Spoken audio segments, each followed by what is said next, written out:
Bangkitnya Dataran Hitam Bab 1611 Investigasi Rumit. 3 hari lagi berlalu. Setelah hari-hari itu, Minos akhirnya menetap dengan sekelompok binatang untuk mengawalnya ke perbatasan kerajaan ini dengan Kekaisaran Barat. Dia telah selesai melakukan bisnis lokal dan akan berangkat sore ini untuk melakukan perjalanan dengan binatang buas yang telah dia ajak bicara sebelumnya. Setelah mengatur dengan kelompok itu dan sage spiritual yang akan melindungi mereka dalam perjalanan, Minos harus menunggu hari-hari ini karena pertempuran monster kuat di dekatnya dan masalah tak terduga yang muncul pada salah satu monster di kelompoknya. Namun, setelah masalah seperti itu diselesaikan pada malam sebelumnya, dia sudah yakin dia akan meninggalkan kota binatang buas itu hari ini. Edgar, semoga perjalananmu berhasil. Aku harap kamu dapat kembali ke sini dengan membawa lebih banyak barang untuk kita tukarkan. Seekor monster level 79 berkata sambil berdiri dalam bentuk humanoidnya, memakan sesuatu seperti wortel.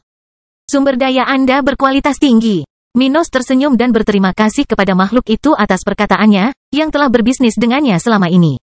Kemudian ia melihat beberapa makhluk yang pernah berinteraksi dengannya melambaikan kepala, cakar, dan tangannya ke arahnya.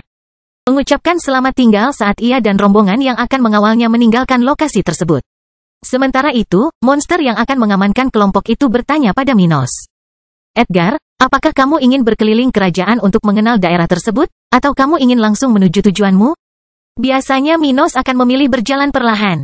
Namun karena didesak untuk menyelesaikan masalah ini dan tidak dilacak oleh para pengamatnya, dia lebih memilih alternatif kedua. Jika itu terserah saya pasti sudah berada di Kekaisaran Barat. Yah, itu akan lebih baik, kata orang itu, merasa bahwa pekerjaannya bisa menjadi jauh lebih mudah. Kalau begitu mari kita potong jalan setapaknya. Aku akan membawamu ke daerah pantai setempat terlebih dahulu, dan dari sana, kita akan melakukan sebagian besar perjalanan. Jika berada dalam keadaan lemah seperti Kekaisaran Dataran Hitam dan Kekaisaran Flaming, kelompok Mino ini tidak diperlukan, karena mereka bisa langsung menuju perbatasan melalui lubang cacing. Namun hal ini hanya mungkin terjadi di wilayah tersebut karena tidak banyak sage spiritual di sekitar wilayah tersebut dan tidak ada demigod. Dengan kehadiran para ahli ini di kerajaan Feora, sangatlah berbahaya untuk melakukan perjalanan melalui lubang cacing di seluruh negara bagian. Raja tidak berkepentingan jika para ahli melintasi negaranya tanpa mengidentifikasi diri mereka sendiri. Jadi sage spiritual setempat dapat mengganggu perjalanan ini. Masalah lainnya adalah perkelahian lokal, yang bahkan dapat mempengaruhi ruang angkasa. Pukulan dari para ahli di atas level 80 dapat mempengaruhi ruang dan sebagian dari mereka bahkan dapat mengenai lubang cacing yang berdiri sendiri. Masalah lainnya adalah seseorang yang menggunakan metode perjalanan ini dan berakhir di area di mana para penggarap yang lebih kuat sedang bertarung. Bagaimanapun, ada beberapa masalah dalam menggunakan sarana perjalanan ini tanpa kehati-hatian di negara-negara kuat, itulah sebabnya Minos tidak memilih untuk bepergian sendirian melalui alternatif ini. Itu juga mengapa makhluk di samping Minos terkejut dengan kata-kata yang terkuat di antara mereka. Apakah itu tidak akan menjadi masalah? Salah satu dari mereka bertanya. Sama sekali tidak, jawab petapa spiritual itu. Aku akan membawa kita ke sekitar tempat tuanku meninggal. Ada aura kuat di sana yang mengusir makhluk penasaran dan berani mencari masalah. Jadi seharusnya tidak ada masalah bagi kami untuk melanjutkan perjalanan dari sana. 6. Baiklah. Minos setuju sementara yang lain mengikuti jejaknya, merasa bahwa tidak akan ada masalah karena tuan dari makhluk ini adalah demigod level 90 sebelum dia binasa. Jadi ia menggunakan keterampilan manipulasi spasialnya dan membuka lubang cacing, dan Minos segera masuk bersama monster-monster di kelompoknya. Dalam sekejap mata, Minos dan teman satu kelompoknya mencapai pantai kerajaan Feora, di mana mereka segera menemukan tempat yang damai namun terdapat aura yang mengerikan. Minos dan para suci spiritual lainnya tidak menyukai hal ini. Tetap saja, sage spiritual segera mengambil tindakan, mengambil liontin dari item penyimpanannya. Setelah mengambilnya, aura mereka berkurang, dan dikatakan, itu adalah aura tuanku. Siapapun yang ingin mengakses jenazahnya harus mengatasi hal seperti itu. Demigod begitu kuat sehingga bahkan setelah kematian, mereka dapat meninggalkan sebagian dari dirinya untuk waktu yang lama dan cukup kuat untuk menakuti mereka yang lebih lemah. Minos mengetahui hal ini dengan sangat baik karena Henricus Longus dan warisan Dewa Kematian dan Dewi Kehidupan. Yang lain di sana membuka mulut karena takjub tetapi menerima hal seperti itu, ingin suatu hari nanti bisa mencapai level ahli ini. Sage spiritual kemudian menunjukkan jalan untuk mereka ikuti, di mana mereka segera mulai berlari, tidak berani terbang melintasi langit setempat. Setiap orang di sana adalah seorang ahli, mengingat jumlah penduduk di benua ini yang dianggap minimum untuk dianggap seperti itu. Namun secara lokal, mereka masih lebih lemah dibandingkan ribuan orang di seluruh negara bagian, jadi mereka harus berhati-hati. Kesalahan sekecil apapun dan mereka dapat menarik keinginan makhluk superior dan mati tanpa ada kesempatan untuk membela diri. Maka mereka memulai perjalanan yang harus mereka lalui setidaknya sepanjang hari berikutnya hingga mereka mencapai perbatasan dengan Kekaisaran Barat. Sementara itu, para pengamat Minos, orang-orang dari Kekaisaran Timur, gereja spiritual, dan bajak laut segitiga darah, mencarinya di Kerajaan Bunga dan Kekaisaran Flaming. Setelah kepergian Minos yang tiba-tiba dari Kerajaan Dataran Hitam, mereka mulai menyelidiki orang ini di negara bagian itu, tetapi segera menemukan bahwa dia sepertinya tidak ada dimanapun. Jadi mereka segera mulai menyelidiki keberadaannya di dua negara bagian tersebut, yang baru-baru ini dekat dengan negara bagiannya. Roser, Albano, dan Blackrock masih harus mereka selidiki, dan orang-orang ini pada akhirnya akan mencari Minos di tempat-tempat itu. Namun untuk saat ini, mereka berada di dua negara bagian lainnya, dengan gugup mencari jejak Kaisar Stuart. Untuk pertama kalinya dalam beberapa tahun, dia bertindak mencurigakan, menghindari pengamatan mereka, tidak meninggalkan jejak, dan mengejutkan semua orang dengan kemampuannya. Meskipun mereka adalah orang bijak spiritual, tidak ada satupun pengamat mereka yang tahu kemana perginya Minos hanya dari celah spasial yang ditinggalkannya setelah pelariannya. Jadi, semua organisasi di belakang para pengamat ini sudah mengetahui hilangnya Minos dan mencoba memahami alasannya. Tapi belum ada yang menghubungkan tindakan ini dengan peta sarkofagus kuno Serapim, jadi belum ada perintah besar yang dibuat. Di tengah-tengah hal ini, faksi tingkat tinggi gereja spiritual melanjutkan tekanan mereka seperti biasa terhadap kekuatan Minos dan Gloria, tanpa mengubah rencana mereka. Bangkitnya Dataran Hitam bab 1612 Penjara Kaisar. Di ibu kota Kekaisaran Evergreen. Di Istana Kekaisaran, Kaisar berdiri di hadapan pria level 90 yang kembali dalam kekalahan dari Dataran Hitam. Kaisar telah mendengar tentang kekalahan kelompok bajak laut segitiga darah di wilayah kekuasaan Minos. Namun, karena situasi orang-orang itu, yang berusaha memulihkan kerugian mereka, dia belum bertemu dengan mereka. Tapi sekarang, kurang dari 2 minggu setelah kejadian di Kota Kering, pemimpin kelompok bajak laut itu ada di sana untuk melaporkan kejadian baru-baru ini bersama Minos secara pribadi. Dan itulah yang terjadi, Yang Mulia. Pria itu, yang dulunya agung di depan Minos, berkata dengan rendah hati, dengan aura malu-malu. Kaisar tetap diam selama beberapa waktu, mengamati pria itu ketika dia menghubungkan kisah bawahannya dengan apa yang baru-baru ini dia dengar dari Calvert. Dia lalu berkata, jadi Minos Stuart menolak bekerja untuk grupmu, dan sekarang dia menghilang. Tidak ada yang bisa kami lakukan, Yang Mulia. Bocah Minos bersembunyi di dalam salah satu lubang hitam miliknya. Sayangnya, dengan kekuatan saya tidak bisa bertahan lama di dalam benda itu. Aku takut kalau di wilayah ruang angkasa seperti itu, hanya orang-orang yang lebih kuat dariku dan orang-orangku yang bisa melawannya. Dia berkata, malu atas ketidakmampuannya di hadapan seorang suci spiritual muda. Tapi tidak ada yang bisa dilakukan. Minos adalah suatu kelainan, dan itu bukan kesalahan orang ini. Paling-paling, dia bersalah karena lalai, tetapi Kaisar tidak bisa menyalahkan bawahan ini atas bakat Minos yang tidak biasa. Dia menambahkan, mengenai hilangnya bocah Minos, akan sulit menemukannya, Yang Mulia. Orang terkutuk itu bisa memanipulasi ruang dan bisa melakukan perjalanan melalui lubang cacing. Jadi menemukannya akan sulit bahkan bagiku. Dia bisa memanipulasi ruang, ya? Itu benar-benar mengesankan, menurutku. Kaisar bergumam, mengingat tidak ada seorang pun dalam sejarah manusia yang memiliki kemampuan seperti itu. Namun kemampuan bawaan, fusi, dan karakteristik mistis lainnya dari para kultivator masih memiliki misterinya, bahkan bagi para kultivator tingkat tinggi. Segalanya mungkin terjadi di dunia spiritual. Jadi pria ini, meskipun terkesan, tidak terlalu mementingkan bakat pemuda level 77 daripada biasanya. Dia berkata, aku tidak akan menghukummu kali ini. Ulangi saja pekerjaanmu dan rencanakan cara untuk menunjukkan tempatnya kepada Minos Stuart.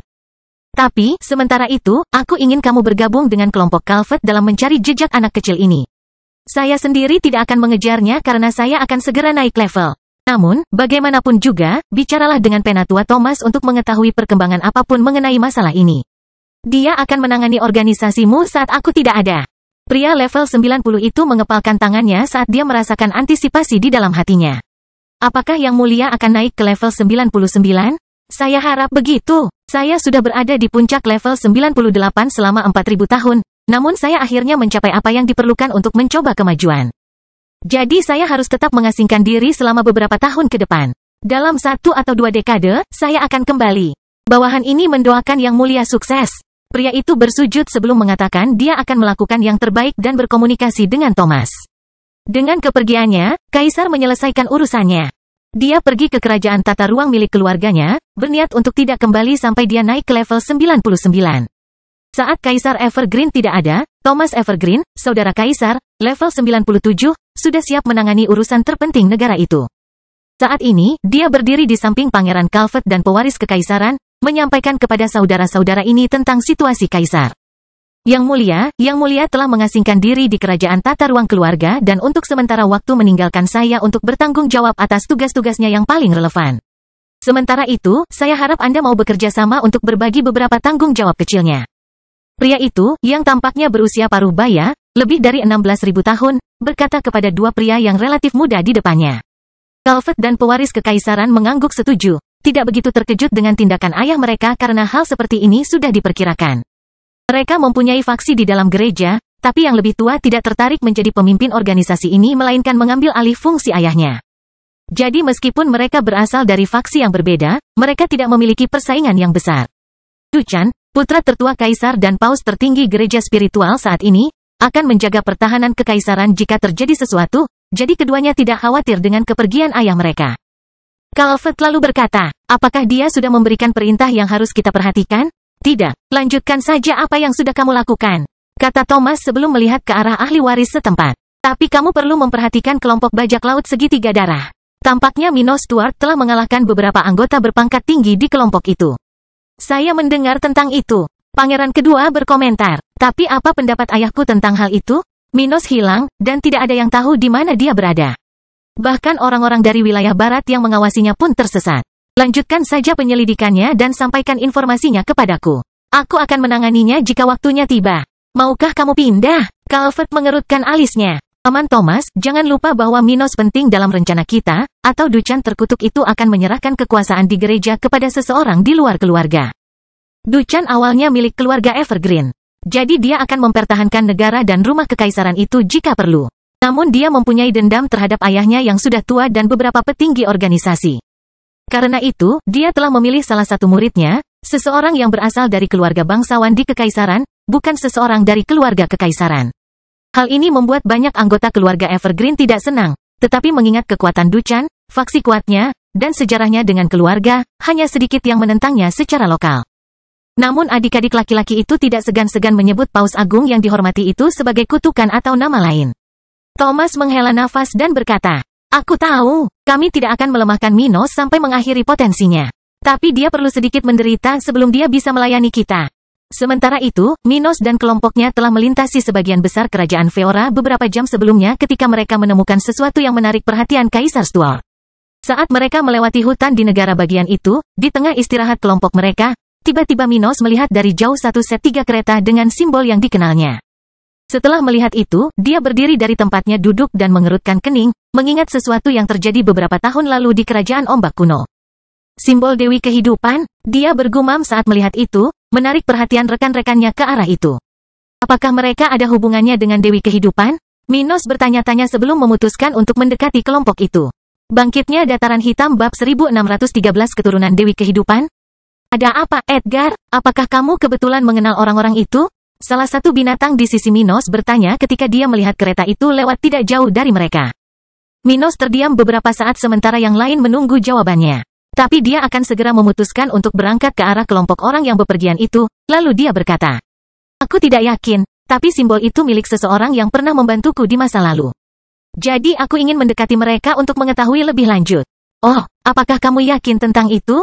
Hermes bertanya, merasa hal ini mungkin menimbulkan masalah bagi perjalanan mereka. Yang seharusnya tidak memakan waktu lebih dari beberapa jam untuk menyelesaikannya. Dia akan melakukan apa yang Minos katakan karena dia akan dibayar mahal untuk layanan ini. Namun dia lebih memilih untuk menyelesaikan masalah ini dengan Edgar secepatnya. Dia berkata, jika kita terlibat dengan mereka, perjalanan kita bisa tertunda berhari-hari. Minos tidak mau ditunda dan berkata, saya hanya akan mencoba mendapatkan informasi. Saya tidak bermaksud mengunjungi atau berhubungan secara berarti dengan mereka sekarang. Baiklah kalau begitu, binatang itu menyukai apa yang didengar dan dikatakannya. Tapi mari kita mendekat dengan hati-hati. Ada sage spiritual level 85 di antara mereka. Oke, semua orang setuju sebelum mendekati kelompok orang yang bepergian itu dengan benar. Di dunia spiritual, khususnya di hutan, seseorang tidak boleh tiba-tiba mendekati orang atau sekelompok orang lain. Jika kepentingannya adalah untuk berkomunikasi secara damai, maka individu atau kelompok tersebut harus menunjukkan jarak dari sasarannya dan memperjelas niat damainya. Orang-orang itu dan Minos melakukan itu, segera menarik perhatian kelompok yang bepergian di dekatnya. Di dalam salah satu gerbong itu ada sage spiritual level 85, bersama dengan 3 orang lainnya yang terlihat jauh lebih muda darinya. Salah satunya adalah pria level 80, sedangkan 2 lainnya adalah wanita, satu level 81 dan satu lagi level 83. Mereka semua terlihat baik, meskipun ekspresi wajah mereka serius. Sementara itu, di sekitarnya terdapat monster tingkat 8 yang menarik kereta mereka dan para pembudidaya tahap budidaya ini melakukan pelayanan kecil. Selain makhluk-makhluk lemah di sekitarnya, sisanya adalah sage spiritual, yang bertugas sebagai penjaga kelompok ini. Lalu pria level 85 itu berkata kepada 3 orang di depannya. Sekelompok makhluk spiritual dan manusia sedang mendekati kita. Mereka sepertinya ingin berkomunikasi dengan kita. 3 orang di depan pria itu mengerutkan kening, dan pria itu bertanya. Apakah kita sudah ketahuan? Mustahil, kata wanita yang lebih lemah. Bagaimana anggota keluarga Feora terkutuk itu bisa mengenali kita secepat itu? Kemudian orang parubaya, level 85, berkata, saya tidak percaya ini ada hubungannya dengan keluarga kerajaan. Kelompok itu tidak akan berperilaku seperti yang mereka lakukan jika memang demikian. Tetapi, kami akan bertemu dengan mereka, nona muda. Bagaimanapun, kami sudah terlihat oleh mereka. Wanita lainnya berkomentar pada wanita di level 81. Setelah beberapa saat, mereka menyetujui hal ini ketika Minos dan binatang buas itu hanya berjarak 100 meter. Mereka turun dari gerbong itu sementara para penjaga di sekitar memposisikan diri untuk bertarung jika perlu. Kemudian orang-orang ini melihat ke arah Hermes, yang terkuat di kelompok itu, dan Minos, manusia yang mungkin ada di sana untuk menimbulkan masalah bagi mereka. Pria level 85 itu berteriak, bertanya, siapa kamu? Apa yang kamu inginkan dengan mendekati kelompokku? Minos melangkah maju dan menjawab pertanyaan orang-orang ini. Teman-teman, kami harap kamu tidak terluka. Nama saya Edgar Wade. Saya seorang pedagang dari Flaming Empire. Edgar, apa yang kamu inginkan dari kami? Kami tidak ingin berbisnis. Pria itu berkata, tidak membiarkan orang yang harus dia lindungi berbicara agar tidak mengambil risiko, kata Minos. Saya bepergian ke Kekaisaran Barat dengan pemandu dari teman-teman yang saya buat di negara bagian ini. Namun, saat kami melakukan perjalanan, saya melihat simbol di kereta dan baju besi Anda. Orang-orang di sekitar memiliki simbol kecil berwarna biru, mirip dengan yang ada di tongkat Abi, simbol Dewi Kehidupan. Dia kemudian bertanya, saya tahu simbol itu milik Dewi Kehidupan. Apakah Anda ada hubungannya dengan spesialis kuno ini? Saya mendengar cerita menarik dalam perjalanan saya yang mungkin menarik minat Anda. Orang-orang itu mengepalkan tangan dan menyipitkan mata saat menyadari bahwa Minos telah menghubungkan mereka dengan Dewi Kehidupan melalui simbol yang telah lama terlupakan itu. Selain anggota keluarga mereka, tidak ada orang lain di dunia ini yang dapat mengidentifikasi asal-muasal simbol ini dengan benar. Bahkan musuh-musuh mereka tidak lagi mengetahui apapun tentang hal itu. Dan nama Dewi Kehidupan tidak lagi diketahui oleh orang tingkat 8 manapun. Hanya musuh tingkat tertinggi yang dapat mengaitkannya dengan keluarga mereka. Mereka kemudian menjadi lebih defensif, meragukan bahwa Minos berasal dari Flaming Empire. Siapa yang kamu wakili? Wanita level 81 mengacungkan, menunjukkan auranya kepada orang-orang di kelompok Minos. Sementara itu, para penjaga menjadi lebih waspada, bersiap melakukan perlawanan jika diperlukan. Minos tersenyum dan berkata, saya tidak mewakili siapapun kecuali diri saya sendiri. Tapi wanita itu tidak perlu khawatir tentang hal itu. Saya tidak memiliki hubungan dengan kekuatan apapun yang berkepentingan melawan Anda. Saya hanya tertarik untuk menjaga sebanyak mungkin pintu terbuka. Saya mendengar cerita di Black Plain Empire tentang warisan yang ditinggalkan oleh ahli ini. Beberapa petani yang beruntung menemukan hal seperti itu dan mengubah hidup mereka. Tapi sepertinya Dewi Kehidupan telah meninggalkan sesuatu untuk keturunannya, sesuatu yang orang-orang ini harus bantu wariskan kepada ahli waris garis keturunannya. Dia berbohong. Warisan. Ketiga pria di sebelah level 85 itu bergumam, alis mereka melengkung.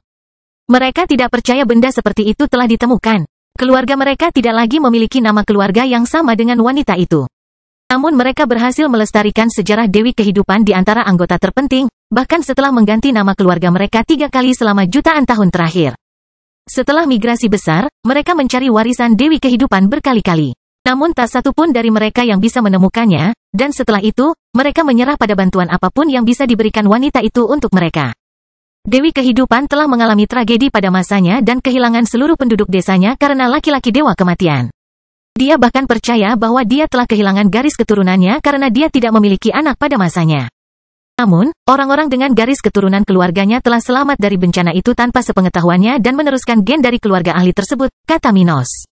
Ya. Konon orang-orang ini sangat berterima kasih, tapi sampai saat ini mereka belum mengetahui kemungkinan kerabat wanita itu. Apa kalian punya darah yang sama dengannya? Atau apakah kamu hanya memakai simbolnya? Pria level 85 itu membuat ketiganya diam dan mengambil alih kendali situasi. Pemuda. Bangkitnya Dataran Hitam bab 1614 menarik minat. Anak muda, kenapa kamu begitu tertarik dengan hal ini? Apa bedanya bagimu apakah kita berhubungan dengan orang ini? Minos mendengar pertanyaan itu dan menjawab. Bukan apa-apa, aku hanya penasaran. Aku penggemar sejarah kuno, dan mengetahui tentang ahli itu, mau tak mau aku mengasosiasikanmu dengannya. Tapi jika kamu tidak ada hubungannya dengan dia, maafkan campur tanganku. Aku hanya mengatakan hal-hal yang seharusnya tidak kukatakan. Ketiga pemuda dalam kelompok itu memandang Minos dengan aneh, merasa bahwa meskipun kata-katanya tampak benar, dia sepertinya menyembunyikan sesuatu. Apa sebenarnya yang dia inginkan? Kenapa dia mencegat kita hanya untuk itu? Wanita level 81 itu bertanya-tanya. Namun, meski aneh, mengingat kekuatan kelompok Minos, yang terkuat di sana mau tidak mau mempertimbangkan bahwa ada kemungkinan besar bahwa perkataannya benar.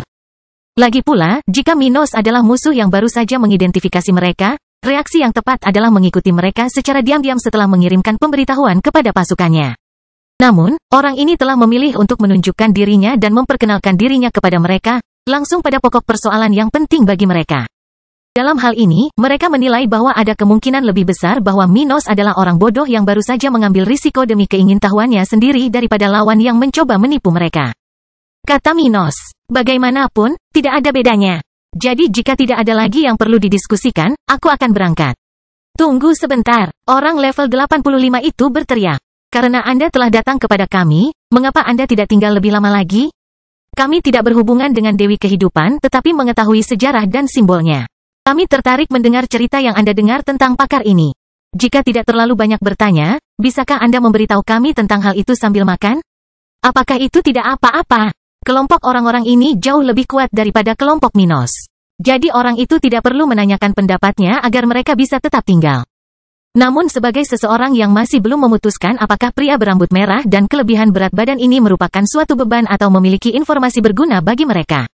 Pakar ini memutuskan untuk memberikan kesempatan pada pria Edgar ini untuk berbicara lebih banyak. Jika informasinya cocok dengan apa yang hanya disimpan keluarganya di antara anggotanya, pria ini tidak akan keberatan melepaskan Minos dan kelompoknya tanpa masalah. Namun jika orang-orang ini terbukti mencurigakan, dia tidak akan segan-segan membunuh mereka. Binatang buas di samping Minos, terutama sage spiritual, sama sekali tidak menyukai hal itu. Merasa bahwa mereka akan berada dalam bahaya jika pergi ke sana. Namun pemimpin mereka menanggapi undangan pakar itu. Tidak masalah. Sebagai pedagang, saya suka ngobrol sambil makan, hahaha. Minos mengambil beberapa langkah ke depan dan menyapa petapa spiritual itu, mengejutkan semua orang dari kelompoknya dan orang lain di sana. Pria level 85 itu menekan salah satu tangan Minos sambil berpikir, mari kita lihat apa yang kamu punya, Edgar. Setelah beberapa saat, ketika monster di samping Minos berdiri diam. Mengamati sekeliling dengan saksama, dia dan pria level 85 itu mulai makan dan berbicara. Manusia lain di daerah itu, anggota kelompok itu yang merupakan keturunan dari keluarga Dewi Kehidupan, juga tidak makan, terlalu gugup dengan situasi hingga merasa lapar. Namun Minos tidak ambil pusing dan segera memulai ceritanya. Saya pertama kali mendengar tentang Dewi Kehidupan dari kelompok punah yang dulunya dikenal sebagai Scourges of the Devil. Mereka memuja sosok Dewa Kematian, musuh besar Dewi Kehidupan. Namun, sedikit yang mereka tahu bahwa markas mereka dibangun di kuil para pengikut Dewi Kehidupan. Oh, ada kelompok seperti itu di wilayah utara? Pria yang lebih kuat di sana bertanya, mengingat bahwa Minos tahu cukup banyak tentang Dewi Kehidupan. Meskipun gereja spiritual sebagian besar telah menghapus sejarahnya. Hanya sedikit orang yang mengetahui tentang Dewi Kehidupan dan Dewa Kematian di benua tengah, dan jumlah orang yang mengetahui tentang permusuhan keduanya bahkan lebih kecil lagi. Jadi Edgar mengetahui hal ini menunjukkan bahwa dia mengetahui rahasia banyak hal yang biasanya tidak dapat diakses oleh orang lain. Lanjut Minos. Ya, dan orang yang diduga mengakses warisan Dewi Kehidupan mendapat lokasi warisan dari kelompok ini. Melalui itu, mereka dibawa ke wilayah yang dulunya milik Kerajaan Ombak, di mana desa Dewi Kehidupan terletak di masa lalu. Ketika Minos mengatakan ini, ketiga individu itu, bangsawan dari keluarga keturunan kerabat Dewi Kehidupan, mau tidak mau membuka mata mereka dengan takjub, menyadari bahwa Edgar mengetahui lokasi desa mereka. Desa Dewi Kehidupan telah dimusnahkan, namun beberapa kerabat Dewi Kehidupan tidak ada saat itu. Bagaimanapun, dunia spiritual terlalu besar untuk seluruh keluarga untuk tinggal di tempat yang sama sepanjang waktu. Melalui para penyintas inilah garis keturunan keluarga tersebut bertahan hingga saat ini. Namun mengingat nasib buruk yang terjadi, kerabat Dewi Kehidupan tersebut tidak pernah bisa melihatnya lagi seumur hidup, paling banyak hanya mendengar tentang perbuatan besarnya dan memuja sosoknya. Mendengar lokasi bekas sukunya, mereka terkejut, karena nenek moyang mereka dulu pernah mencoba menjelajahi daerah itu, mencari kemungkinan barang peninggalannya. Sayangnya, saat itu mereka lemah dan bermasalah dengan level wilayah yang saat itu masih cukup kuat. Mereka juga belum menemukan kunci tempat itu di bawah tanah di ibu kota kerajaan ombak kuno, setelah lama menyerah mencari pusaka wanita itu. Pasca melemahnya wilayah itu, banyak terjadi penjarahan dan pencarian harta karun. Hal itu membuat para anggota keluarga saat itu berpikir bahwa apa yang mungkin tertinggal telah diambil, akhirnya mengesampingkan harapan mereka untuk mendapatkan sesuatu melalui Dewi Kehidupan. Mendengar dari Minos bahwa selama ini bahkan ada warisan dari wanita itu, dan dia berada di tempat di mana keluarganya dibesarkan, orang-orang itu mau tidak mau akan terkejut. Kata pria level 85 itu gemetar saat dia bertanya, "Siapa yang memperoleh warisan ini? Tahukah kamu harta apa yang didapat orang ini?" Minos tertawa dalam hati dan berkata, "Saya tidak tahu apa yang mereka dapatkan. Tapi saya tahu bahwa Kaisar Stuart dan salah satu istrinya berhasil memasuki ruang mandiri yang diciptakan oleh wanita itu, di mana mereka berhasil dalam perjalanannya untuk mendapatkan warisannya." Kaisar Stuart, Minos Stuart itu, orang-orang di daerah tersebut, termasuk para binatang buas, tertarik untuk mendengar tentang pemuda merepotkan yang muncul di benua itu baru-baru ini. Tidak semua orang mengetahui pencapaian terbaru Minos. Tetap saja, bahkan orang biasa di benua tengah pernah mendengar tentang dia 1 atau 2 kali. Bagi orang-orang di level mereka, mereka telah mendengar informasi yang lebih detail, jadi semua orang di sana tahu nama Minos. Ya, aku mendengar cerita dari keluarga Stuart beberapa tahun yang lalu. Bagaimanapun juga, dia adalah sekutu penting kekaisaran. Edgar berkata sambil tersenyum. Bangkitnya Dataran Hitam bab 1615 masa depan. Minos Stuart, pria level 85 itu mengingat nama itu di benaknya, merasa dia harus mengunjungi kerajaan Dataran Hitam. Hanya melalui ini dia dan keluarganya dapat memulihkan beberapa barang yang ditinggalkan leluhurnya untuk membangun kembali keluarga yang membusuk ini. Pada masa Dewi Kehidupan, orang-orang yang selamat tidak hanya beruntung bisa selamat dari bencana yang menimpa desa mereka. Mereka juga berhasil mencapai suatu tempat di benua yang saat itu relatif damai dan memiliki peluang bagus. Karena itu, mereka bertahan hidup, dan keturunan mereka, yang sama berbakatnya atau lebih berbakat dari orang tua mereka, mengembangkan keluarga tersebut hingga ribuan tahun kemudian bahkan memiliki demigod di barisan mereka. Mereka adalah kultivator tingkat 10 tingkat rendah, dan pada masanya, Dewi Kehidupan telah menghilang dari dunia, mati dalam upayanya untuk maju ke tahap selanjutnya. Namun mereka cukup kuat untuk menjadikan keluarga mereka relevan dan bertahan hingga saat ini. Namun, setelah kebangkitan keluarga Feora ratusan ribu tahun yang lalu, keluarga ini telah melalui krisis besar terakhirnya, dan sejak itu kehilangan banyak prestise masa lalunya. Saat ini, yang terkuat di antara mereka adalah pria level 85 di depan Minos, salah satu pemimpin dari salah satu dari sedikit keluarga bawahan dari silsilah Dewi Kehidupan yang masih ada. Yang lain di sekitar sebagian besar adalah bawahan juga, dan satu-satunya yang terkait dengan Dewi Kehidupan adalah ketiga anak muda itu. Mereka berasal dari generasi 201. Dimulai dari sepupu Dewi Kehidupan yang selamat saat itu. Memikirkan masa depan ketiganya, pria itu tidak bisa mengesampingkan kalimat Edgar, yang, pada saat ini, dia tidak lagi berpikir sedang berbohong atau mengambil risiko pada mereka. Jadi Kaisar Stuart mendapatkan warisan ini. Tidak heran rakyatnya begitu kuat? Ya, jika bukan karena nenek moyang kita, mereka tidak akan sehebat ini. Kita harus mencari apa yang menjadi milik kita. Tetua, orang-orang di sekitar berseru sementara ketiga bangsawan itu tidak menunjukkan kegelisahan karena mereka tahu bahwa Kaisar Stuart adalah bagian dari wilayah gereja spiritual. Akan sulit untuk bertindak melawannya. Namun kemudian, Edgar memarahi mereka. Saya tidak akan menyarankan Anda untuk bertindak melawan orang ini. Pertama, dia adalah seseorang yang bersedia berdagang dan tumbuh bersama dengan orang-orang berbakat. Jadi, jika Anda bersekutu dengannya, Anda bisa mendapatkan apa yang Anda cari tanpa mengambil risiko. Di sisi lain, dia tidak lemah sama sekali. Baru-baru ini saya mendengar bahwa dia mencapai akhir tahap ke-8 dan bahkan bertarung melawan sage spiritual tingkat tinggi. Saya tidak akan menantangnya secara cuma-cuma. Dia sepertinya bukan tipe orang yang pemaaf. Apakah menurutmu kami takut padanya? Wanita level 81 itu bertanya. Dia hanyalah pemimpin sebuah negara yang memiliki para suci spiritual. Apa yang perlu ditakutkan darinya? Saat ini ada sage spiritual di kerajaan Dataran Hitam, Tuan Putri, kata Edgar. Bagaimanapun, itu terserah padamu untuk memutuskan. Aku di sini hanya untuk menceritakan kepadamu kisah yang kudengar dari seseorang yang dekat dengannya. Jadi kamu tidak mengenalnya? Pemuda level 80 itu bertanya. Ya, sama seperti siapapun di levelku di Flaming Empire pasti tahu, kata Minos agar tidak terlihat berteman dengan orang ini. Tetapi selain bisnis, saya tidak pernah mempunyai kesempatan untuk berbicara lebih banyak dengannya. Sayang sekali. Orang itu berkata, berpikir jika Edgar adalah teman Minos, mereka dapat menculik pedagang ini dan membuat Kaisar Stuart membayar uang tebusan.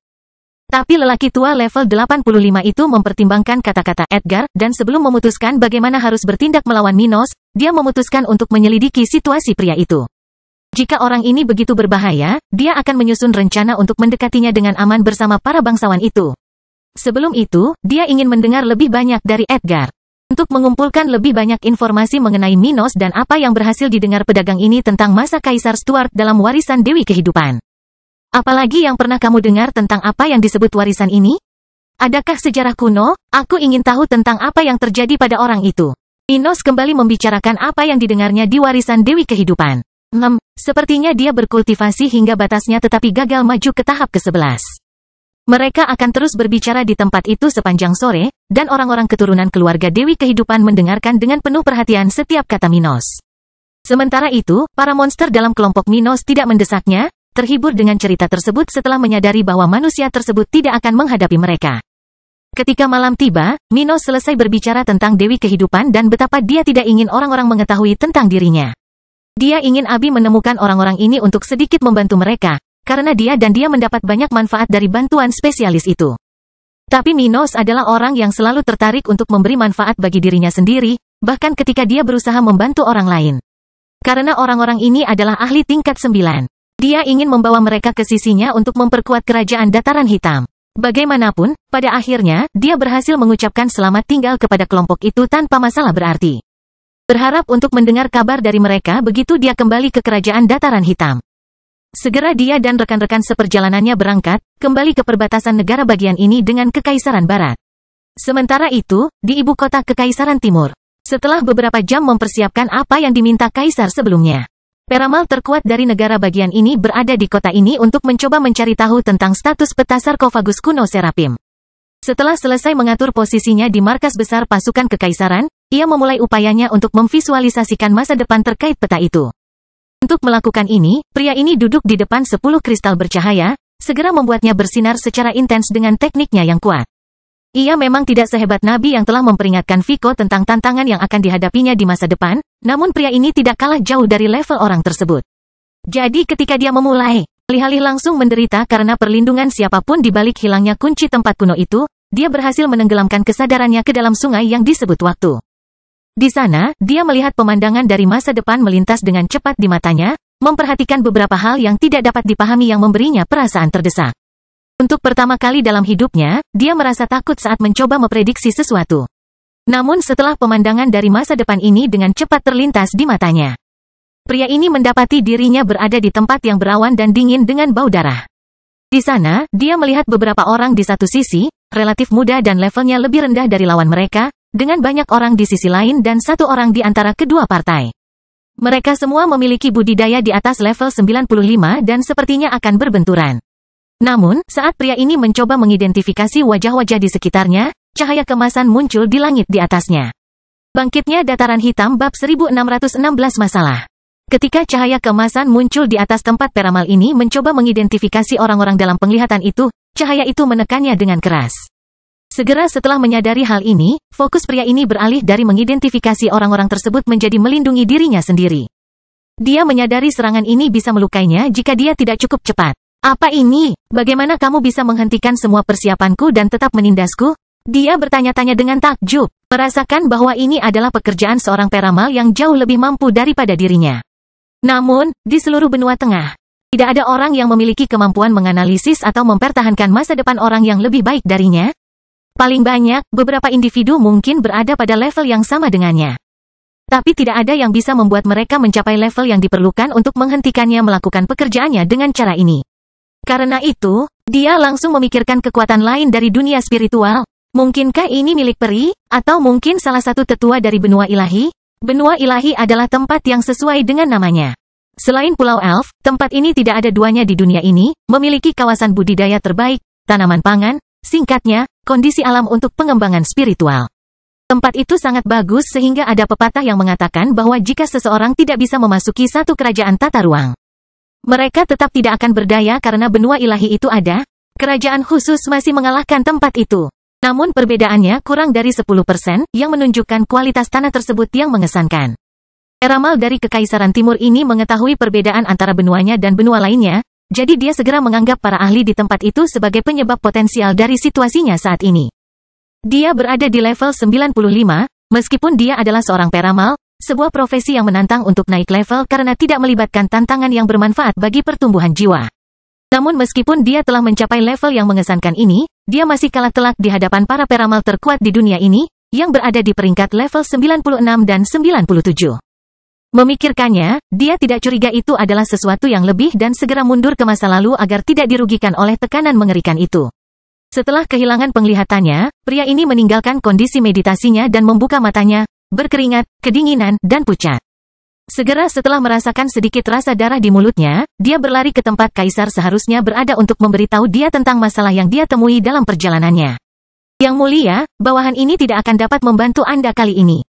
Seseorang yang jauh lebih mampu daripada saya menghalangi saya untuk mencoba memprediksi nasib orang yang menemukan peta dan kunci sarkofagus kuno Serapim.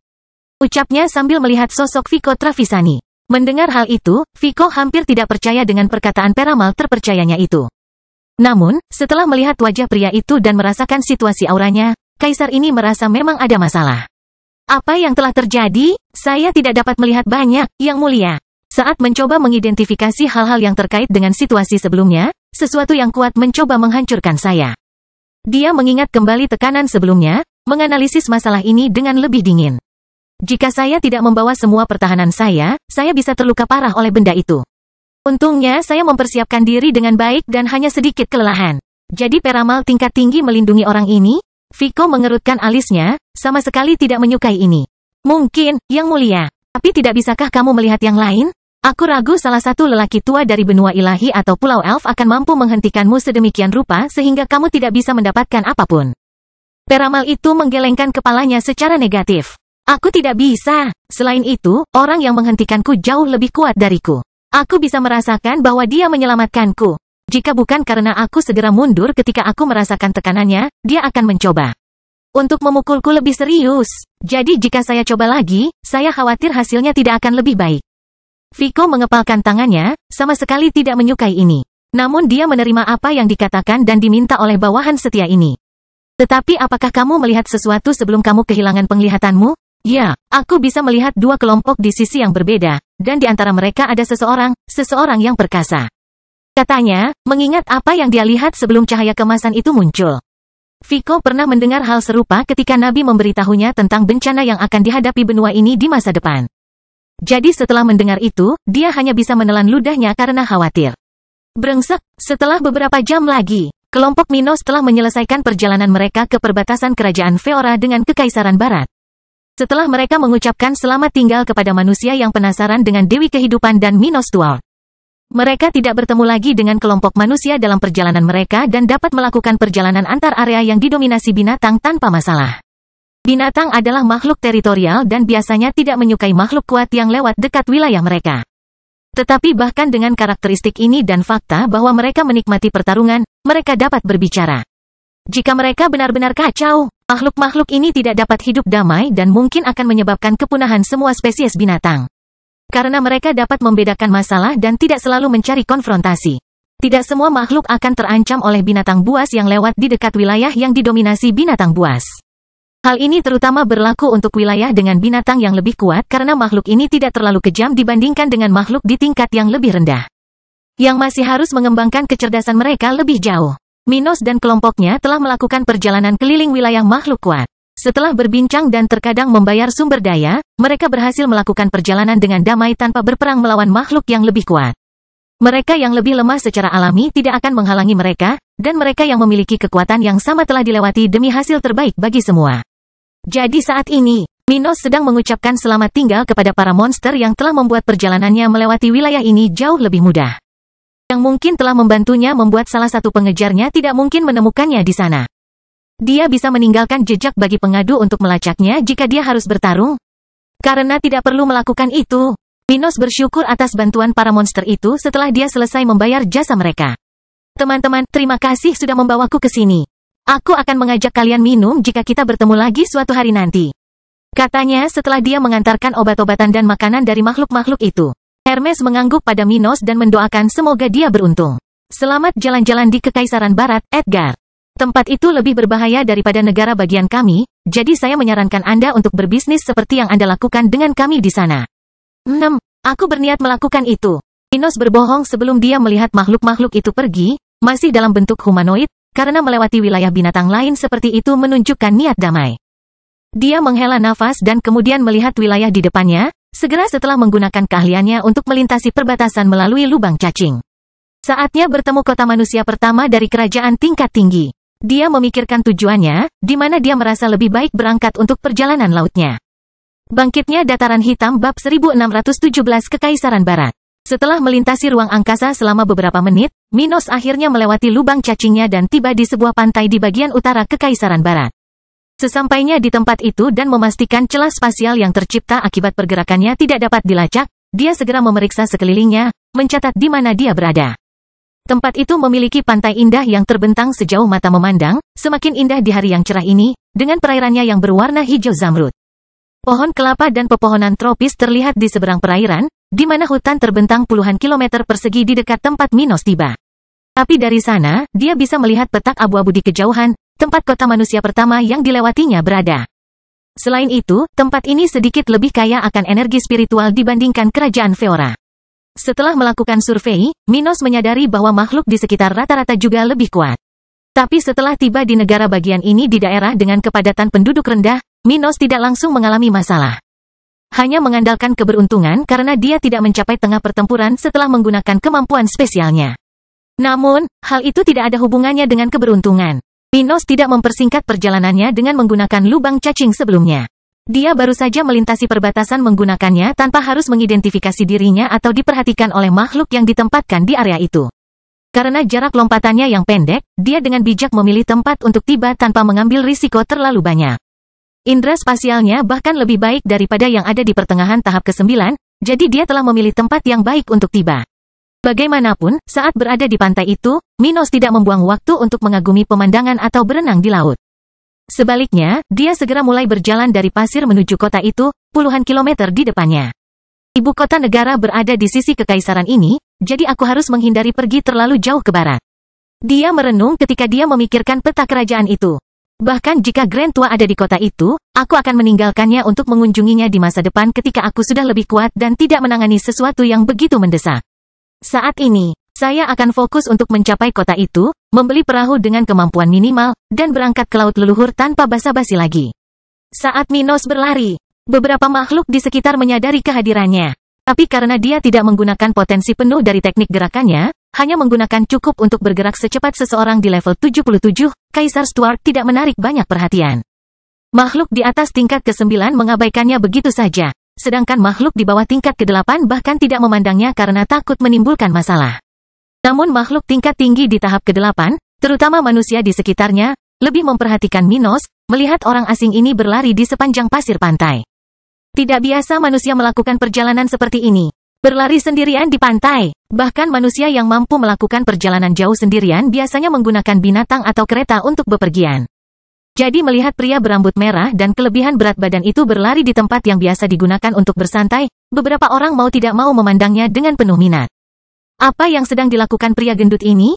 Seorang penjaga dari salah satu benteng dekat pantai itu memandang ke arah Minos. Namun karena Kaisar Stuart tidak mendekati jabatannya, dia hanya terus mengamati lemak babi si rambut merah itu bergoyang saat dia berlari.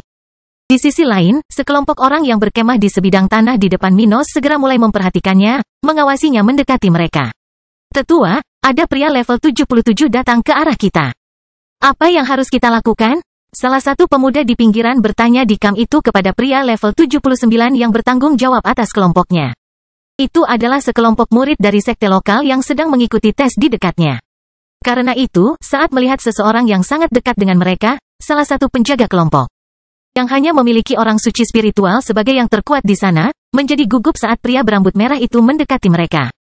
Tetua itu melihat ke arah murid-murid tingkat 7 di area sekitar yang sedang melakukan tes dan berkata, Cegah dia. Jika dia tidak menjadi masalah, arahkan dia menjauh dari Kam. Ya, Penatua, beberapa pria dengan level yang sama atau lebih tinggi dari Minos terbang ke tempatnya berada sementara beberapa murid teralihkan dari urusan mereka untuk melihat Minos.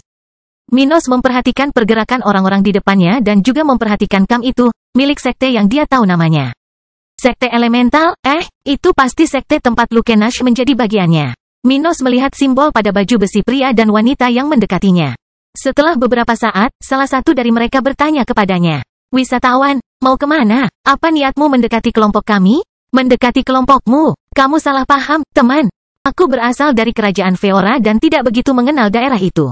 Aku hanya mengikuti jalan menuju kota di depan. Minos menunjuk ke arah titik perkotaan di kejauhan. Dan kenapa kamu tidak bersama tungganganmu? Seorang wanita bertanya, bersikap defensif dan curiga karena tidak jarang anggota pasukan Kekaisaran Timur menyerang kelompok pasukan lokal secara individu. Kekaisaran Timur dan Barat adalah musuh lama yang selalu terasing.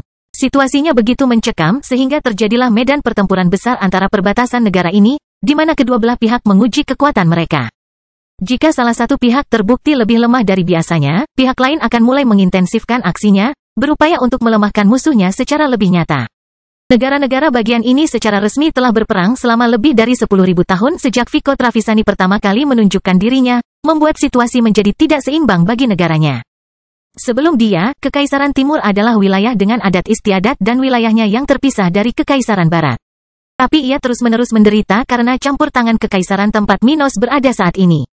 Tujuan keluarga Kekaisaran setempat adalah untuk secara perlahan mendominasi populasi negara bagian tersebut melalui manipulasi ini. Namun, dengan bangkitnya Vico, hal ini menjadi mustahil. Dan upaya untuk mendominasi satu partai terhadap partai lain menjadi lebih kejam, sehingga menimbulkan perang yang terus berlangsung hingga saat ini.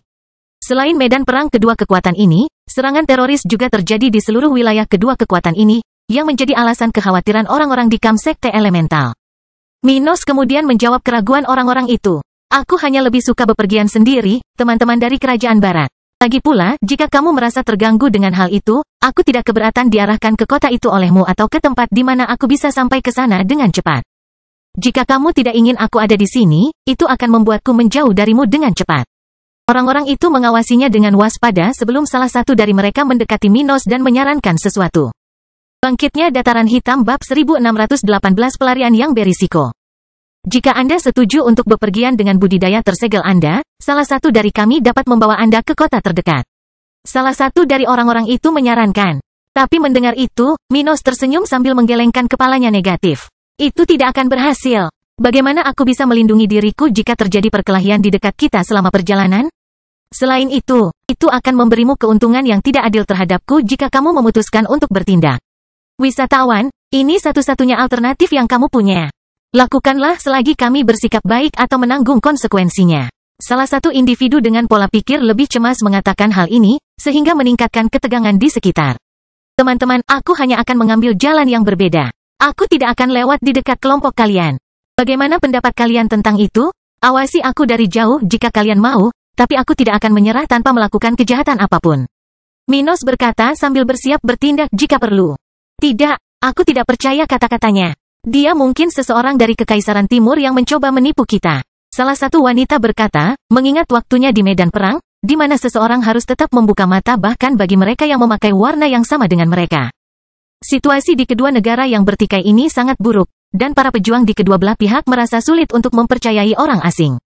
Mereka punya banyak alasan untuk ini, Minos tahu. Tapi dia sedang tidak berminat untuk itu. Kalau begitu putuskan sendiri, aku akan pergi. Tapi kalau kamu menghalangi jalanku, kita akan mendapat masalah besar. Saat itu, Minos melompat ke udara dan terbang menjauh, mengambil langkah paling mencolok dan berisiko untuk segera meninggalkan sekitar kamp kelompok itu. Kali ini, dia menggunakan kecepatan penuhnya, menyebabkan orang-orang yang segera mengejarnya semakin tertinggal. Sialan, orang malang itu berbohong kepada kita. Salah satu dari orang-orang itu berteriak. Dia mungkin musuh yang datang dari Kekaisaran Timur. Peringatkan semua orang tentang situasinya, dan jelaskan bahwa dia jauh lebih cepat daripada kultivator tingkat tinggi tingkat 8 biasa. Yang lebih kuat berteriak sementara yang lebih lemah berhenti mengejar Minos untuk kembali ke kamp sekte mereka. Minos memperhatikan orang-orang ini mengejarnya dan mengutuk dalam pikirannya sekte elemental, merasa bahwa dia harus meninggalkan keadaan ini sesegera mungkin agar tidak dilacak oleh banyak musuhnya. Orang-orang celaka, betapa bodohnya Anda mencari pertempuran melawan seorang musafir yang damai? Jika ada situasi lain, aku akan membunuh kalian semua. Minos kemudian menggabungkan teknik gerakannya dengan chaotic gravity, menggabungkan kedua teknik tersebut hingga kecepatannya menjadi lebih dari 3 kali lipat. Itu mengubah sekelilingnya, yang berbentuk cakram di dekat tubuhnya, menjadi ruang yang mulai terdistorsi. Seolah-olah dia sedang melakukan perjalanan melalui lubang cacing dan ruang normal pada saat yang bersamaan. Itu hanya berlangsung beberapa detik sebelum tubuh Minos benar-benar menghilang dari pandangan orang-orang yang mengejarnya, benar-benar mengejutkan mereka. Dalam sepersekian detik, kecepatan Minos telah melonjak dari kecepatan seorang kultivator di dekat level 80 menjadi kecepatan seseorang di level 86. Pada saat yang sama, dia melintasi ruang angkasa bahkan saat memamerkan kultivasi tahap ke-8, sesuatu yang sangat mengejutkan. Bagaimana mungkin? Salah satu dari mereka bertanya-tanya. Tidak lagi merasakan atau melihat apapun yang menandakan bahwa Minos telah berada di sana beberapa saat yang lalu. Aku tidak tahu, tapi orang itu tidak normal. Cara dia melarikan diri sungguh menakjubkan. Orang lain berkomentar sambil terus terbang, mencari tanda-tanda target mereka. Namun mereka tidak menemukan apapun dan segera menghentikan pencarian sia-sia ini untuk kembali ke kamp mereka sebelumnya. Sementara itu, Minos muncul puluhan mil di depan tempat dia pergi, merasa sedikit gugup setelah menggunakan fusi itu. Dia belum pernah menggunakannya untuk melawan lawan sebelumnya, jadi dia berharap itu akan membuat orang-orang yang melihatnya berakting terkejut. Namun dia tahu bahwa melintasi ruang angkasa sebagai seorang suci spiritual adalah sebuah masalah, dan dia segera mengubah penampilannya. Kini dia tidak lagi terlihat seperti pria gemuk dan berambut merah. Sekarang dia adalah seorang pria berkulit sawo matang, tinggi 6 kaki, sangat berotot, dan botak. Pada saat yang sama, dia berhenti menggunakan benda yang akan menghalangi siapapun untuk membedakan auranya karena orang-orang itu telah mengetahui bagaimana rasanya berada di dekatnya. Dalam hal ini, tidak ada gunanya terus menggunakan item itu, dan dia akhirnya membiarkan auranya yang biasa muncul dengan sendirinya. Di tempatku sekarang, hanya sedikit orang yang memiliki kemampuan untuk mengidentifikasiku melalui auraku. Minos berpikir ketika dia mendarat tidak jauh dari kota itu. Bertekad untuk melewati medan sepanjang sisa perjalanan. Kali ini dia akan lebih memperhatikan orang-orang yang dilewatinya agar tidak terjerumus ke dalam situasi yang sama seperti beberapa saat yang lalu dan menghindari masalah lebih lanjut yang bisa membawa orang-orang merepotkan ke ekornya.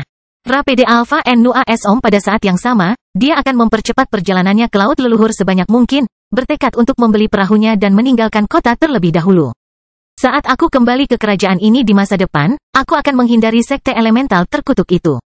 Dia berpikir ketika dia melihat barisan kecil kereta, binatang buas, dan orang-orang di depan salah satu pintu masuk kota itu. Siapapun yang melihat tempat itu dari jauh tidak akan melihat adanya tembok yang memisahkan kota dari hutan atau pantai. Yang dilihat orang itu hanyalah lokasi jalan, rumah, dan properti yang berada jauh di luar kota.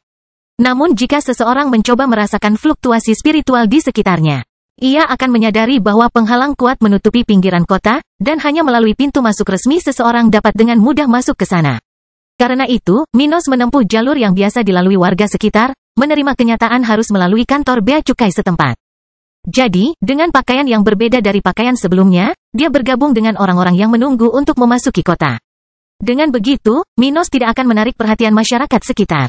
Setelah 30 menit menunggu, gilirannya melewati penjaga pun tiba. Berikutnya, penjaga bebas memanggil Minos, menyebabkan pria berotot ini berjalan ke konternya.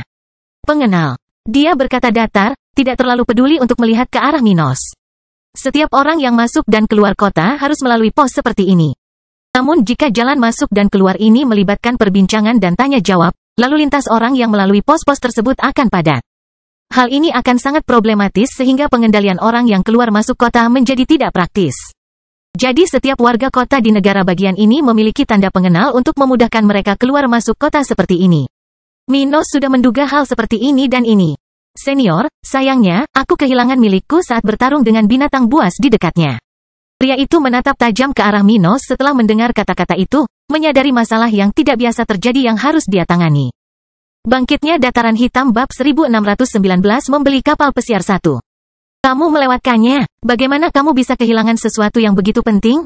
Pria itu berkata dengan nada lebih keras, hampir berteriak. Minos melihat urat di leher pria itu bergetar dan tersenyum pahit. Saat aku melawan salah satu monster itu, aku dikejutkan oleh serangan teroris yang dilakukan oleh seorang pria dari Kekaisaran Timur. Lalu, saat aku dan lawanku mencoba melarikan diri, serangan sisa menghancurkan spiritual sage, cincin spasialku. Aku sangat beruntung karena hanya cincinnya yang putus, dan jariku tidak hilang. Minos melihat ke salah satu tangannya, menunjukkan kelegaan yang dia rasakan saat ini. Pria itu melihat ke tangan Minos dan melihat ada beberapa cincin spasial tingkat rendah di sana, mengingat budidaya orang di depannya ini. Minos telah merencanakan apa yang akan dia katakan kepada orang ini karena dia tahu cara membawa orang ke kota seperti ini. Karena itu, dia telah mengirimkan cincin spasial aslinya ke kerajaan tata ruang dan menyimpan beberapa cincin spasial tingkat rendah, yang telah dia selamatkan dari lawan-lawannya sebelumnya. Hanya senjata dan kristalnya yang diperlukan untuk membayar kapal yang dia inginkan ada di item level rendah ini, yang cukup untuk menyimpannya. Pria itu mempercayai cerita Minos dan menghela nafas untuk pekerjaan yang akan datang. Yah, kalau begitu, kami harus membuatkan ide baru untukmu. Tapi itu akan memakan biaya 10 kristal bermutu tinggi, dan kamu harus segera pergi ke Departemen Kriminal untuk menyelesaikan situasi ini. Identifikasi yang akan saya berikan kepada Anda ini hanya akan berguna selama 12 jam. Setelah itu, jika ketahuan, Anda bisa dikenakan denda 10.000 kristal bermutu tinggi dan penjara hingga 50 tahun. Jadi saya sarankan Anda segera pergi ke Departemen Kriminal setempat. Minos mengira akan mendengar hal seperti ini dan segera membayar jatuh tempo kristal tersebut. Lalu memberikan data palsu kepada pria itu yang akan dia gunakan untuk mendapatkan identifikasi sementara sebagai warga lokal. Setelah beberapa menit melayani Minos, penjaga itu. Dalam 12 jam, sekelompok orang akan mengejar Anda jika Anda belum menyelesaikan situasi Anda. Orang-orang kami juga akan mengawasi pergerakanmu, jadi perhatikan apa yang kamu lakukan. Jika ada orang yang bisa memasuki kota di wilayah ini menggunakan metode itu, tinggal di kota kekaisaran ini akan sangat berbahaya. Justru karena itu, setiap orang yang menggunakan metode Minos akan diawasi oleh penjaga melalui barang identitas yang mereka terima. Pada saat yang sama, secara diam-diam akan ada orang-orang yang mengawasi warga yang ceroboh atau tidak beruntung, ini untuk mencegah serangan teroris. Biasanya hal itu berhasil, namun meskipun terjadi kesalahan, seperti halnya pemuda yang tidak seharusnya menggunakan metode ini, tidak ada yang dapat dilakukan. Warga negara dapat kehilangan tanda pengenalnya, sehingga diperlukan suatu metode untuk mendapatkan kembali hak memasuki kota-kota tersebut. Pada saat yang sama, ada izin masuk bagi wisatawan dan pedagang, yang juga harus diawasi dan tidak bisa tinggal lama di kota-kota kesultanan. Namun hal ini hanya bisa didapatkan ketika seseorang melewati pelabuhan perbatasan, sesuatu yang dihindari Minos untuk menyembunyikan jejak pergerakannya. Minos tidak mau menggunakan alternatif ini karena meskipun waktunya lebih singkat sebelum dia mendapat masalah karena mencoba masuk ke sana sebagai penduduk lokal, sebagai pedagang atau turis. Dia harus mengatakan dari mana dia berasal dan memberikan bukti. Itu bisa menciptakan lebih banyak jejak perjalanannya melalui kota ini, jadi dia memilih opsi di mana dia bisa bertindak lebih diam-diam selama 12 jam ke depan. Jadi setelah mendengar peringatan pria itu, dia akhirnya menerima susunan identifikasi.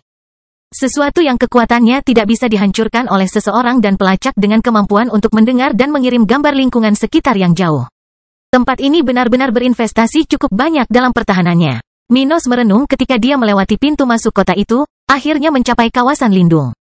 Berada di dalam kota itu, ia memperhatikan kualitas bangunan dan desain kota yang indah, mengingat bahwa kotanya masih banyak yang perlu ditingkatkan.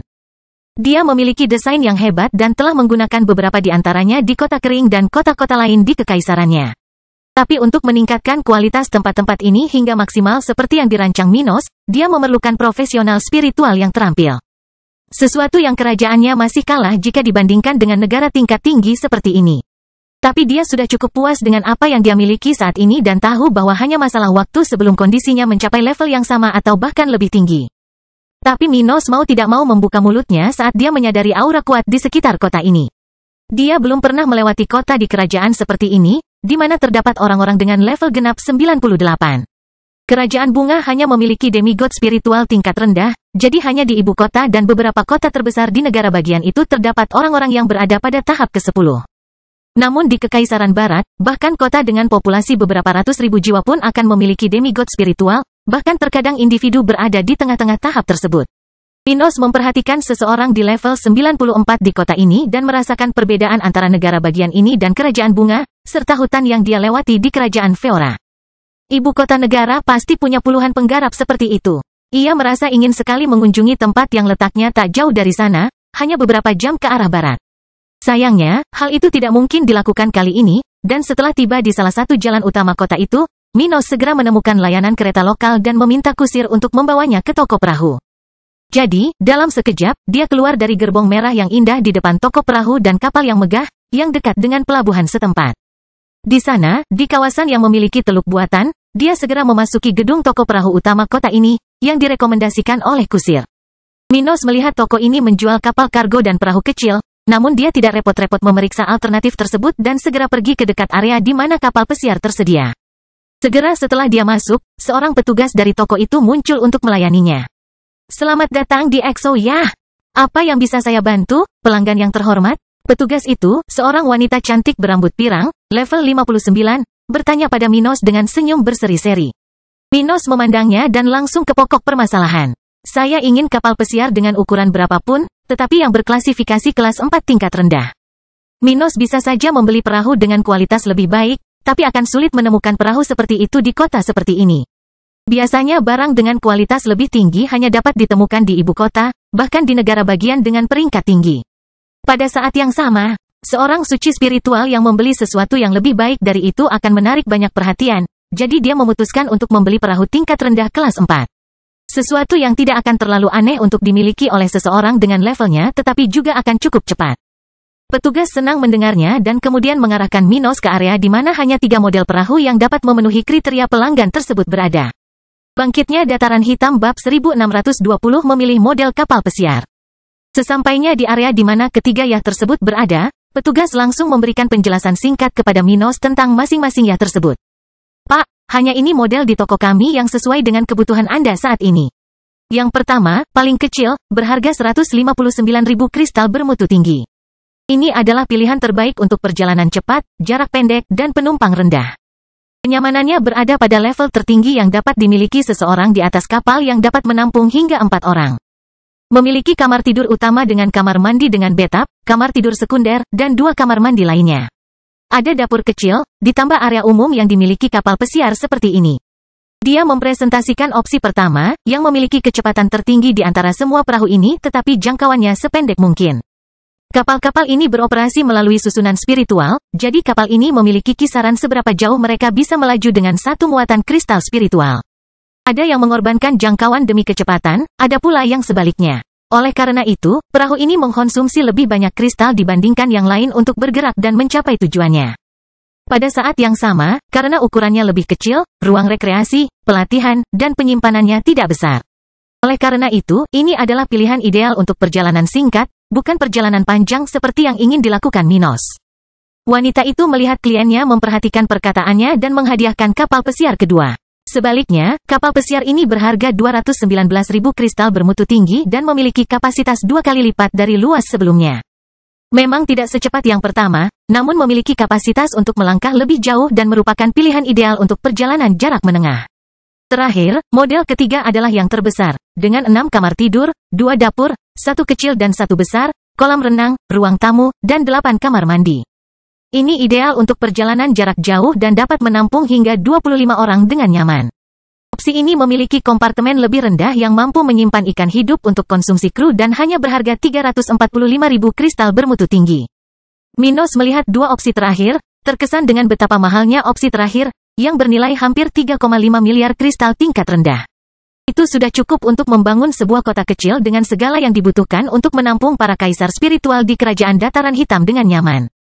Namun nilainya tidak adil mengingat kemampuan pesawat itu. Selain memiliki kualitas seperti istana kekaisaran, ia dapat melintasi lautan antar benua dan memiliki beberapa susunan yang tidak hanya memberikan tenaga motor yang dibutuhkan untuk sebuah perjalanan. Itu juga memiliki item pertahanan, item yang meningkatkan konsentrasi energi spiritual di dalam kapal, ruang pelatihan, dan tempat penyimpanan binatang air.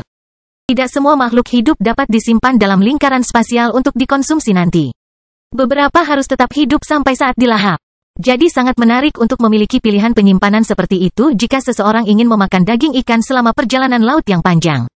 Namun, kapal pesiar terbesar ini tidak hanya memiliki kelebihan. Pesawat itu besar dan oleh karena itu diperlukan lebih dari 1 orang untuk mengemudikannya, yang tidak terlalu menarik minat Minos. Sebaliknya, opsi kedua, selain sedikit lebih cepat dari opsi terakhir, menurut Minos sudah cukup baginya untuk mencapai tujuannya tanpa memerlukan kru yang lebih banyak. Dengan kapal pesiar itu, 1 orang bisa bepergian sendirian dengan mudah. Kapal pesiar ini indah sekali, terutama yang terakhir.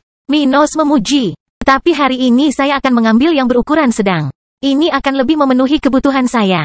Mendengar hal itu, petugas tersebut tidak memaksa untuk meyakinkan Minos untuk membeli perahu yang lebih besar, karena dia akan mendapatkan komisi terbaik dari semuanya. Jadi dia tersenyum padanya dan mengantarnya ke sebuah ruangan di mana dia akan melakukan pembelian secara resmi. Untuk kapan Anda ingin menerima kapal pesiar Anda, Tuan? Kami hanya memiliki satu unit yang baru saja saya tunjukkan modelnya kepada Anda. Jadi tergantung pada apa yang ingin Anda ubah pada kapal pesiar Anda, waktu pengiriman bisa sedikit berbeda. Namun dengan pembayaran sejumlah biaya, kami dapat mempercepat pengiriman kapal pesiar Anda. Kata Minos, saya ingin menerimanya sekarang. Saya tidak perlu melakukan perubahan apapun. Apa adanya, ini berhasil untuk saya. Untuk pengiriman segera, kami mengenakan biaya 1% dari nilai kapal pesiar karena kami harus melakukan beberapa survei sebelum mengirimkannya. Dia berkata, jadi, Anda harus membayar 221.000 kristal bermutu tinggi dan 19 kristal bermutu menengah. Minos setuju dan segera melakukan pembayaran. Baiklah, beri saya waktu beberapa menit untuk meresmikan penjualan unit ini untuk Anda, Tuan. Dia menambahkan sambil tersenyum, karena dia mendapat komisi 1% dari nilai penjualan yang dia lakukan. Kami memerlukan waktu 3 jam setelah itu untuk menyelesaikan pemeriksaan apakah semua arai berfungsi. Jika tidak ada masalah, Anda dapat menerima kapal pesiar Anda sesudahnya. Minos tidak melihat ada masalah dengan hal ini karena dalam jangka waktu dia bisa tinggal di kota ini tanpa menimbulkan masalah bagi dirinya sendiri. Dengan itu, dia akan segera menerima surat-surat yang diperlukan untuk memindahkan kapal pesiar ini nanti dan meninggalkan tempat itu untuk berbelanja sementara itu. Ketika dia mendapatkan kapal pesiarnya, Minos bermaksud berangkat ke laut leluhur, dari sana dia merasa akan melakukan perjalanan setidaknya selama berminggu-minggu sampai dia mencapai tujuannya. Dia akan mempersiapkan periode ketika dia akan jauh dari daratan dengan membeli barang-barang untuk keadaan darurat di laut lepas. Laut, apapun itu, mempunyai bahayanya sendiri. Bahkan Laut Selatan Pasifik bisa berbahaya bagi masyarakat tingkat rendah yang tidak mempersiapkan diri. Sama halnya dengan berbahayanya perjalanan melalui hutan karena wilayah binatang buas. Perjalanan melalui laut juga rumit, sehingga orang akan semakin kesulitan membedakan wilayah mana yang menjadi milik siapa. Binatang laut juga mengalami bentrokan, perselisihan mengenai wilayah, dendam, balas dendam, dan perselisihan mengenai betina. Jadi pertempuran bisa terjadi di mana saja, yang bisa sangat merugikan orang-orang yang tidak siap melakukan perjalanan di atas wilayah tersebut untuk berperang. Tidak seperti pertarungan di darat, pertarungan di laut jauh lebih sulit karena banyaknya air di sekitarnya. Air di dunia spiritual dapat menyerap energi spiritual, sesuatu yang bermanfaat bagi makhluk yang meminum banyak air. Namun, hal itu juga berfungsi sebagai penghalang bagi mereka yang mencoba memindai lingkungan sekitar laut. Jadi sangat mudah bagi kapal manusia untuk tiba-tiba mengalami pertempuran bawah air. Bahkan dengan kewaspadaan awaknya, Minos mengetahui hal ini dan akan segera melakukan apa yang diperlukan untuk mempersiapkan pelayaran pertamanya di laut lepas.